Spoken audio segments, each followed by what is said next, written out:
سفیان بن عیینہ نے بیان کیا، ان سے سلیمان احول نے، انہوں نے سعید بن جبیر سے سنا اور انہوں نے ابن عباس رضی اللہ عنہ سے سنا۔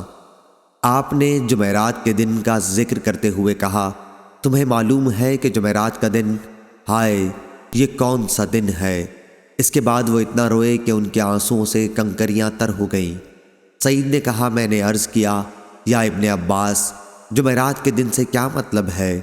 انہوں نے کہا کہ اسی دن رسول اللہ صلی اللہ علیہ وسلم کی تکلیف مرض الوفات میں شدت پیدا ہوئی تھی، اور آپ صلی اللہ علیہ وسلم نے فرمایا تھا کہ مجھے لکھنے کا ایک کاغذ دے دو تاکہ میں تمہارے لیے ایک ایسی کتاب لکھ جاؤں جس کے بعد تم کبھی گمراہ نہ ہو۔ اس پر لوگوں کا اختلاف ہو گیا۔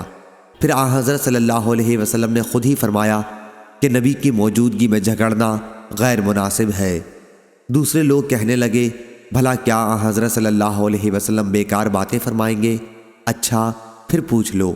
یہ سن کر حضرت صلی اللہ علیہ وسلم نے فرمایا کہ مجھے میری حالت پر چھوڑ دو، کیونکہ اس وقت میں جس عالم میں ہوں وہ اس سے بہتر ہے جس کی طرف تم مجھے بلا رہے ہو۔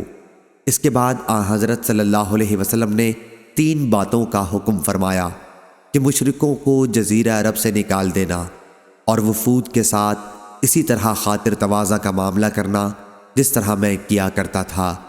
تیسری بات کچھ بھلی سی تھی، یا تو سعید نے اس کو بیان نہ کیا یا میں بھول گیا۔